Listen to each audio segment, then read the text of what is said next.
আমার কাছে ৩১শে ডিসেম্বর মানে শুধু আনন্দ উৎসবে মেতে ওঠা নয়, বরং এটি একটি সুযোগ ফিরে দেখার।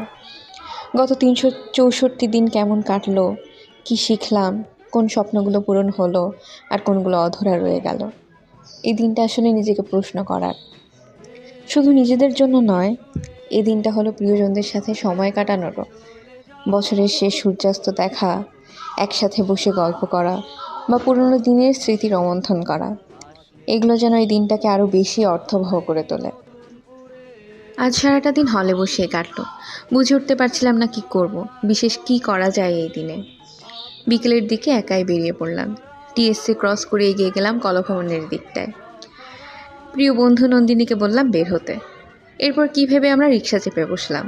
উদ্দেশ্য চাংখারপুল। চাংখারপুলে একটা পরিচিত দোকান থেকে টুকটাক খাওয়া দাওয়া হলো। খাওয়া দাওয়া, হাসাহাসি আর সাথে অনেক স্মৃতি জমা ভেবে আমরা ফেরার পথ ধরেছি।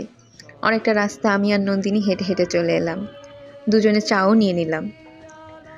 সারা ক্যাম্পাস হাঁটা হলো বলতে গেলে। ঢাকা মেডিকেল থেকে শহীদ মিনার, ফুলার রোড, মল চত্বর, কিছু আর বাদ রইল না। রাতের ক্যাম্পাস, রাতের শহরে যখন হেঁটে চলেছি দুজনে, কত কথা, গল্প, উপকথা আর হাসির রোল যে পড়ল তা বলে শেষ করার সাধ্য আমার নেই। মেয়েটা যে আমাকে এত আগলে রাখে, রাস্তায় আমার হাত ধরে ধরে নিয়ে যাচ্ছিল প্রতিবার, একটা ছোট বাচ্চার মতো করে। আজ রাতটা আরও কীভাবে স্পেশাল করা যায় এটাই ভাবছিলাম। ভাবতে ভাবতে ঠিক করলাম আমরা দুজনে আজ একসাথে থাকবো। নন্দিনী রোকেয়া হলের। জানি না আমাদের ভার্সিটিতে কেন এই অদ্ভুত নিয়ম চাপানো হয়েছে যে এক হলের মেয়ে অন্য হলে ঢুকতে পারবে না। যা হোক, সব নিয়মকে বৃদ্ধা দেখিয়ে নন্দিনীকে নিয়ে চলে এলাম আমার হলে। সারাটা রাত চললো হাসাহাসি, গান আর পাগলামো। রাতে খিদে পাবে ভেবে টুকটাক কিনেও নিলাম কিছু স্টোর থেকে। বেশ কিছুক্ষণ আমাদের রুমে গানের আসর চলল।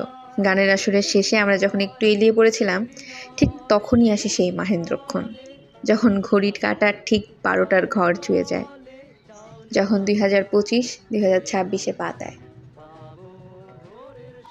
মধ্যরাতের আতশবাজি আর ফানুসগুলো যেন মনে করিয়ে দেয় পুরনো সব হতাশা, দুঃখ আর ব্যর্থতাকে পেছনে ফেলে নতুন আশায় বুক বাঁধার সময় এসেছে।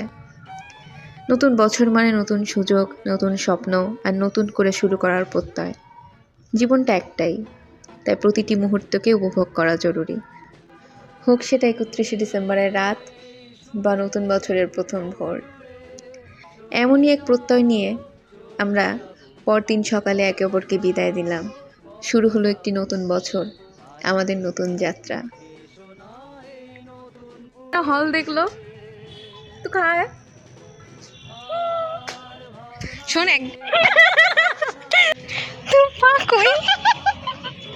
দেখ, এই পথগুলো আমাদের স্মৃতি, বুঝছিস? আমরা সারাক্ষণ এই পথে হাঁটছি অনেক অনেক দিন। কি বাজে লাগতেছে দেখতে। না, ভালো লাগতেছে। একটু দূরে নে, আসল চেহারা ভিড়ে। বলো নন্দিনী, নতুন ইয়ার নিয়ে তোমার অনুভূতি কি? নতুন ইয়ার নে, এই ইয়ারটা আমার, আমি আমার উপর ইনভেস্ট করব, আর কোনো গালি দিব না। ওয়াও, প্রথমটা মানছি বাট পরেরটা মানতে পারলাম না।